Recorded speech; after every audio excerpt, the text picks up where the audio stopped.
We are in the same unit. We are at the last leg of that unit. More or less tomorrow I will complete all those things, or I'll just go through the whatever happened in the unit, refresh the unit for all those things, right? This is class versus instance. We are seeing how the object-oriented methodology, OMT, you can call it up, object-oriented or object management terminology has been applying the network management side. What we have seen is what is the concept which has been adopted and what way it has been adopted. And now we are seeing what is the structure of the management information, how it has been, the standard has been created for that purpose. It says there are different modeling principles, and what are the modeling principles has been adopted, and what are the notational technique that has been formed the basis of this information model that are available, has been clubbed together and put it across in the draft manner. But this seems to be very simple. It shows us how we can frame, how we can model all those things into a management information. But this seems to be, even though it's in principles are well structured and they have been still in a well framed framework and everything, it's still an art. Why we are saying it up an art in a sense? What you are seeing here is a structure of MI standards, but the thing is how we are grouping how we are viewing it up, and how we are going to group the properties in a proper way, and it can be put it in the single object, or it can be put it in the multiple objects, and how we can frame it up is a question mark. So it's called an art, because understanding the objects, understanding what is the properties and objects which can be put it within the object, or it can be considered as an individual one, or multiples one can be created for that one. Everything is a question mark, and you can do it up in a very polished way, or you can say it up in a better way, so that the management can run across without any hindrance, or without any hindrance to the extensibility of the management, right? It seems to be a standard one they have given in this one, but it can be structured in a, for depending upon the resources, in a different way. The data can be optimized for external communication or retrieval or manipulation of data. Everything has to be considered. So the level of the accessing rights of the data, and what is the granularity of the data, it is going to be a important one, or very least important one, medium level important. And the implementation side, it's a memory size, processing speed, time, everything is involved when you creating an object, when you implement the object on this management side. So here they have given us management information model. It's an object-oriented principle, and futures specify the information model. Remember, I think information model that is. Then the definition of information is, it's an information model containing information for generic and some specific function. That is 732, 736 has been included in this one. So 721 is define all those things. Then third is X.722 is guidelines for the definition of managed objects. It's a notation for expressing the management information in a semi-formal speech. That is semi-formal and formal speeches are there. They have used a semi-formal approach to express that notation. 723 is generic management information. It's a generic level, the manager information pertaining to communication entities, that such as communication mode, protocol, mission, or it's going to be the TCP. It's going to be what are the protocols which are available for the communication purpose. That has been specified in the 723. It's not TCP is not going to be comes across this one, even though it's available. It is going to be generic level of information, whichever pertaining to whichever is connected with the communication entities. Then that is going to be the comes under the standard of X.723. Then X.724 is requirements and guidelines for ICS proforma associated with information. So that it says it's a tabular notation expressing the conformance of an implementation to the management information containing in the models. Some what do you say? Some level of conformance, or you can call it up. Some level of mandatory information has to be implementation base has to be put across. So that ways has been implemented. That requirements and the guidelines has been given in this 7x.723 draft. Then 725 is going to be the general relationship models, that is extend the OO principle, that is model of relationship. It says you can realize through an ER diagram also, that has been expressed how the relationship should be maintained and what type of relationship you can have it up in your management of it. It never says which object can which have which relationship or anything. That's a guidelines which says how the structure should be formed in this one. If there is any improvement comes across, it can be considered as the next level of extra so and something there. But if it is not, it can be also add up in this one, doing improvement on this one. Normally, if the people are doing some research on those things, they try to write some modification on any one of these things, and they define a draft, send it to the standard body, which is an ISO standard body. They will verify it up, run it up, and check it and everything. Then they call put it up across the standard 7x.7 something so on so. So then they will publish in the guideline side. So it seems to be if you want to do some work, because RFC and X dot something has been created by people who are trying to do some improvement or enhancement in the existing one, which has been created earlier by the engineers. Then it has been put across all those things. They try to, you can have a X dot something new draft based on your research work and which has been given fruitful in this, adding up the standards on ISO side. So these are the structure of the MI standards. If you are able to, because 20, 21, 22, 23, 24, 25 is 5 things, 6 things is comes across, you can able to remember what one is the information model, then the definition, then the guidelines of the objects, and generic management. Another one is, then they say how the performer associated with the management object, that is a guidelines for the performer.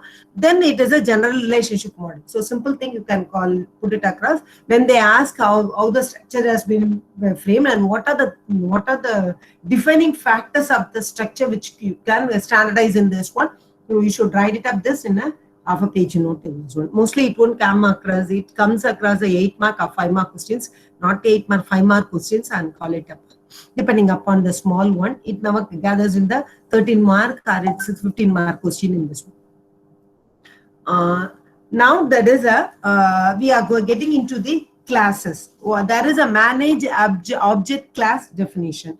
It says there is a difference between class and the instance. That always you come to know, because you are an object when you come to know what is an object oriented thing. So it says different, there is an attributes, there is a behaviors has to be added up on those things. That is why the diagram say manage object class, attributes and behavior. Operation can be a two-way, it can go out or get inside. Notification, normally you come to know there is a single way, it goes from the class, object class, to some other place. Either way only it goes across. Most of the time notification has been started by the agent for the managing object which is residing inside, and send it across to the manager. So operations in a sense, say get cancel, anything you go across it. All those operations will be happen on this two-way side. They can access something, they ask something, remove or cancel anything. It can also send back the information back to them. Request and reply will be based on the operations. Here the notification is single side. Always notification is going to be created by the manage object class, sent back to the manager for further information, log files or alarm or notification, anything put across, that is a notification side comes across. So what we are going to see today is how the class is going to be, object is going to be defined from the class. Because the circuit, physical circuit, we'll take the same example, which say the circuit pack is going to be one of the example which we can take it up there. It can have a different instance of the circuit pack, right? Here they have given one state attribute. Whether the resist is working or not will be implies through an object attribute which says it's a state of the resources or state of an object instance, which says whether a resource is working or not in this one. The alarm is another one which says failure of the resources or a state change. It can either represent a failure of the resources or the state change is going to be there. This state attributes, which say whether the resource is working or not in this state attributes, this alarm can be given in two ways. See, suppose there is a failure, suppose the state attribute says the resource is not working, then the failure alarm should say that the failure of the resources. It doesn't mean that a state change is happening in this one. If suppose there is a state change means it's a working condition, idle condition, or it's disconnected condition. Any condition, state change can happen. It doesn't mean that the resource is not working or not. So the connectivity between the state attribute and alarm should be very clear.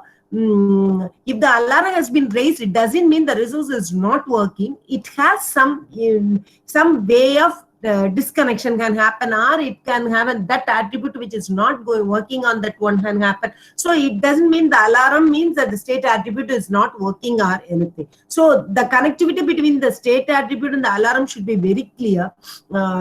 Unless the state attribute says the resource is not working, if the alarm can be triggered or the alarm says there is no sound comes across, nothing can be intimated. So depending upon what type of resource and how the resource is representing itself to the managing object, it can be visualized. So that attribute should be created in a manner where we can make sure one attribute should not overcome or one attribute should not overlook the other attribute, so that the meaning of what is happening in that manage object should not be misinterpreted along that line of managing events there. So now we are getting into another example at the circuit pack, which we are normal example we have call it up there. The circuit pack is you can call it a managed object class or managed class. It's a thing only. So while we are having a circuit pack as a managed object class, we have some classes. The instance of that class can be channel unit instance, E1 unit instance. It could be any card, anything. A circuit pack can be as a physical thing. You can call it up as any of those physical thing. It could be a channel unit instance, or you can call it up as any line interface or power card units. Anything you go across in this one, right? That same thing is any connection can be as a logical way you can put it up. Any cross connection, or it going to perform that termination connection, that can be also called as an instance of this object. So you can call it up as a manage object instance or manage object in this one. Right now we are having this figure which says some characteristics and attribute, and we can have a behaviors also defined in this one. Not all the behaviors has been shown in this one. We are mostly attribute side we have put across on this one. All those are attributes, because depending upon the methodology, or it's going to be the behaviors, we have this diagram having to explain all those things which comes across, because circuit pack is a bigger class. You can call it up. It comprises so many circuit pack. You can call it up. Because it's a channel. So the physically it can have a different type of cards, readers, a processor, line interface, anything you put across. So that is why it's a bigger one in this one. Now we are having two instances. One is a channel unit instance, E1 unit instance. Now we see how these can be, the instance of all those things can be represented in the diagram itself. You see here this channel unit instance, it is an equipment ID is CU1. Here the equipment ID is E1 U -1 or -1. So the equipment ID is the represent in the instance of that object, right? Instead of the class, right? Or object class. So you can say that name, equipment ID name can be put across as a name for that channel alone, that instance alone, right? Then the administrative state is locked, it's unlocked, it's a state lock. Oh, sorry. Here the affected object list is subscriber 1. Here the affected object list is E1 termination 1. It depends upon its gain connection. So many subscriber can be put across because it is one to many. Here it says one to many combination because subscriber could be more than one or anything. So they have a connection link. Here it says the termination point is that is also going to, most of the time termination point is 1. So you put across only one-to-one connection in this one.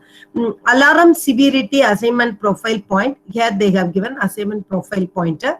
That pointer is null here. That pointer is null. The thing it says, if it is put across a null, then they have come across a view that attribute is not correlated with the instance of your object there. So the channel unit instance is not having alarm severity assignment profile pointer as an attribute. So I can put it up as null. It means no way the attribute has been corrected with this one. So need not worry about, you should not ask that. That is why whenever an error has been created, if the attribute is not present on that one, the error should not be treated as a faulty one. It should be treated as the attribute is not available or it is not meant for that instant of that object. So it is, according to that, it's not the error. If you are not having anything, you cannot say you have lost it, that one. The same thing has been applicable in this one. It says the affected object and the alarm severity is not available in this one. Both the classes are, both the instances are not having that attribute from the taken the attribute from the class itself. Then they are having a alarm status is clear. Here the alarm status is very minor. Only one alarm status we are picking it up. It's a clear one. There is no alarm. That is a minor alarm status is allowed. Availability status is in test. Here availability status is empty. So that is one status which says whether the availability is there. Yes, there is a availability is line of queue has been line of some of the attributes has been attached, some of the instant object has been attached. If there is any connectivity goes across, that says it's a test is available. It is that list is very empty, so no availability status has been put across in this one. Circuit pack type, you come to know what are the pack type. Ports CU or E1 unit. Then the current problem list is that is also empty. We are not having any of those problem list in this one. If there is anything, it doesn't mean the attribute is not applicable to it. It is now, it's empty. You can add it up in the latest stage if there is any changes happens in the way. The null is different, empty is different, right? Null is going to be treated in one manner. You are not supposed to have that attribute. The empty says now at present it is empty. No, nothing has been added in this one list. You can have it up in the latest stage, or you can never have it up in the throughout the connectivity side. So it depends upon why the problem has come across, or what is the problem it's going to have it up in this one. Operational status is enabled. Both are having an operational status enabled. Then replaceable bill is yes, it can be replaceable. The term earlier we have used the term replaceable. It says can I replace it up as a single unit. It should not be a partial unit or anything. Can I replace it up as at a stretch? I can modify. I can change the unit as a single element there. Yes, it is possible. You can change once there is a failure happens or any fault occurs, you have to change it up, replace it up as a single unit. That is why replaceable has been put across yes for both the unit, because it's a small one. You can replay. You cannot do some small changes on this one and make it up, work it across. It is a small unit. It's an interface. You can say that channel can be replaceable in a single unit. Serial number that you come to know, it depends upon unique serial number defined by that one. Here the supported by object list is we have not supported by any object list because you haven't added anything in this one. Then vendor name, that is a vendor name. Different vendor have a different one, version also different. This is a U1 unit. This is a channel unit. That's a parts has been supported by it. This is a U1 has been supported by it. So they have more or less they are having the same attributes thing. More or less they are having a null value in this one, or they are not connected with an attribute. They are as empty also available for that one. They are also enabling, not enabling. Anything can be possible in this one. So here the equipment alarm has been given in this one. We can go across equipment administrator, vendor name, vendor version. This alarm, this reset action hasn't been included because they both are considered as equipment alarm and reset action can be in methodology, you can call it. They haven't given added this one, only 2 things they have given in this one. If there is any equipment alarm goes across relevant to the reset action, it will say yes or no or do the action based on that one. So we have given a class, we have given an instance, we have carried out in a better manner how it will go across, and we put it across these things. Now we are having a management information base, right? Here, that is MIB can represent all those things, right? What is a management information base? I can have it up. How I can put across? This is a MIB, right? MIB, that circle can represent an object. That is really good because it's representing an object. It seems to be a tree-like, right? Once I look it up in a very generic manner as a tree, then I say, yes, okay, fine. It seems to be really good and how I go across in this one. But you cannot completely put everything in a tree manner, right? There are so many objects available in this. Each circle carries an individual object, right? These objects represent attributes and operation. The instance of an object can be. They have a relationship with one another. Based on the relationship, generically, you can visualize the term as a MIB representation. That is, it's a tree-like representation. It seems to be representing them in a management information base, which carries the object classes. Each one is an object classes which can be put across and have a relation. Based on the relationship, they can be put it in the object-oriented manner. Everything is an object-oriented, relational or object-oriented database, right? Because having a relational one, it put it up, an object-oriented database is going to be created. Then repository is going to represent all those things. Most MIB is a repository of objects. Then how they have been defined, the relationship, what is the relationship, how the database object has been created in this one, everything has been given in this figure. It seems to be a common generic figure, you can call it up. Need not to be assumed that always a tree structure. One way of looking up all those things is in a tree manner.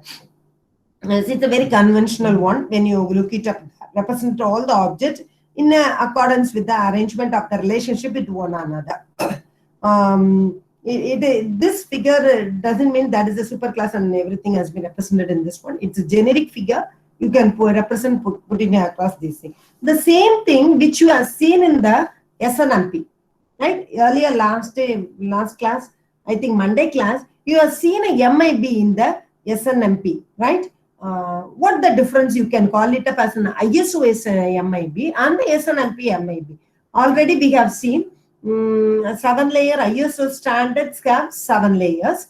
This SNMP, which is representing which is a management representation of information representation of internet suite, which is also having an MIB, right? There is here the MIB is a relational or the repository of relational or the object-oriented database. There it's not an object-oriented database, specific database. Then where I can put the differences in this one. SNMP is a very easy to implement. It is not the object-oriented manner. It is an object-based one. So where I can say the differences, how I can put it up across the differences of all those things in this one, which a MIB we have seen in this. The MIB term is common. Remember a thing, whether I use it up in ISO standards or I use it in the internet standard or the 5-layer architecture standard, it is a term is a common one, management information base. But what type of implementation and the representation is going to be changed in this one. Here, we use it up in an object-oriented manner. So we come to know how the database has been created on this one. But in a SNMP, simple network management protocol, it is little bit different. The approach is different from the existing of this, what you are learning in this one. Here, there is no distinction that the SNMP, there is no distinction between object and the instance of the class. Remember a thing. Because when you put across an object and the instance of the object class is going to be created, then you can adopt all the attributes operation or you can adopt partial operation. Anything can be adopted in this one. It doesn't mean the whole thing has been adopted in this one. But here in a SNMP, there is no distinction. So you say if it is an object or the instance of an object, everything is same for it. So whatever attributes operation you put across, or you can say whatever attributes you put across in this one, that is going to be reflected on every object or every model which you can represent in this one. That is the object type is representing the data items, right? It is not a collection of all the properties. It represents the data item which comes across. So the schema and the repository of the instance with values assigned to the data items are both referred to as the MIB, right? The schema which has been said, the schema is one way we represent the data with schema, and it's a framework, you can call it up, the schema and the repository of the instance with values, because repository is the instance of the repository is going to have some values for the parameters assigned to the data items. Here we are not calling it up object or instance of the object. In SNMP we call it up data items. So the schema and the repository of the instance with the values assigned to the data items are referred as MIB, right? Here the MIB is a management information base, that is also MIB, but the way they represented is going to be different, because here it's an object oriented way, there it is a data item way, no object, no class is going to be given. Both are same, they have some values. Based on the schema, they will be represented. They call it up data items. In SNMP, they call it up data items because it's a very simple modeling. It is not object-oriented. Very simply modeling principle to represent the schema. There you can call it up based on the SNMP. We have so many MIB available. SONET MIB, ISD, BISD MIB, ATM MIB. So whatever way you put across information base, it can be go across and say that is your MIB is going to be represented. So that is one of the thing we can call it up as a MIB in this ISO context and in the SNMP context. So SNMP context has been adapted by networks available. What you learn it up as a network in ATM, ISDN, any of those things have been go across. But that side, you can say it up, this MIB has been object classes, you should represent all the things in this one. There you can represent data items based on the schema, it will be work on. Relations has been established, it will work on this. So from the next unit onwards, you will see how the SNMP will be put across. What are the SNMP is going to be? What do you mean by SNMP? What is the versions available in the SNMP? So when one version V1 to go to V2 and V3 it goes across, what are the changes it has made in this SNMP module, and what are the things has been added in the SNMP module for version 1, 2 and 3 it goes across. Then remote monitoring is another one of the thing which can be called monitoring. It's a monitoring purpose, management purpose. They have given a protocol that is also used for management purpose. Then you are going to see in the 4th unit what is an ATM MIB, what is an ISDN MIB, or you call it up these type of MIB that is according to the network requirements, network equipment used. If the MIB should vary in this one. But it's not like a object-oriented MIB, because when you look at the object-oriented MIB, it has to, you should know what is your data and how you should represent the data, and the data should have an attributes, it should have an object, it should have a class, that one, and attribute operation, everything should be there. You should explain the relationship in a better manner, and you can have a physical and the logical entities as an object. Here that's everything is a data items. You can have it of both, but the data item, simple data object based, yes, and the MIB is going to be represented. So we have seen in the 2nd and 3rd unit what is an object oriented management, network management has been applied to create, how they has been created, how it has been applied, and what way it can be applicable in this one, and these MIB where it has been put across. TNM is one of the telecommunication network management, which would use all those things in this one. They have 7 layers architecture. So what are the structures, or what are the protocols it is applying, how it will apply in the application layer, sit across the application layer, and what are the job the application layer would allow to have it up, all those things in this one. Everything has been explained in the 2nd and 3rd unit. So most of the 2nd and 3rd unit carries how we put across the MIB these things in this one, object-oriented manner in this one, and what are the object-oriented modeling is available, and what is the management information model rationale for the model is there. In your book, they are given a packages and everything, but it is not in the syllabus. If you want to understand what is an operations, how the packages have been put across, I will put it up in the. If you are request everything, how want to understand what is the MIB in this object-oriented manner would look like, and how the inheritance will pass across, everything will be put it across if you willing to have it up there. But as in the syllabus, it is not there. So need not worry about or need not have it up in the way you put across all those things. In our unit, in the last unit, you have seen what is a common management information service application, network management application protocols. That is a basic protocol you have seen. What is a common management information element, CMSI, and then IE and the file transfer access and management. What are the things we can put across in this thing? Service definition. What are the service element? What are the service definition? What is the error? What are the features available? How it will run across? What are the services available, association or the operational services, and their synchronization and protocol specifications. What are the protocols? It has been kind of what are the conformance of the protocols, or how it has been represented in this one. Then this unit you have seen information modeling principle. That is how the information has been modeled using an object-oriented way in this for the purpose of network management. So the network management protocol is telecommunication network management protocol application. The same thing is how you have represent the model is information model is going to have been done in this third unit, right? It's a structure of the information model, object class definition, management information model, then modeling paradigm and packages, which not the packages. All the things has been given in this unit. You are completing this third unit in this one.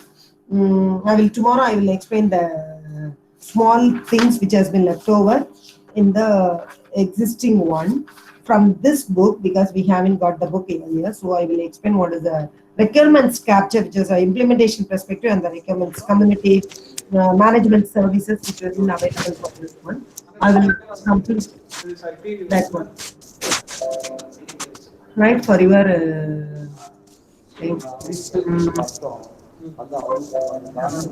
now, if you have any doubt, I will post that. I will stop the recording. Then I will talk to you.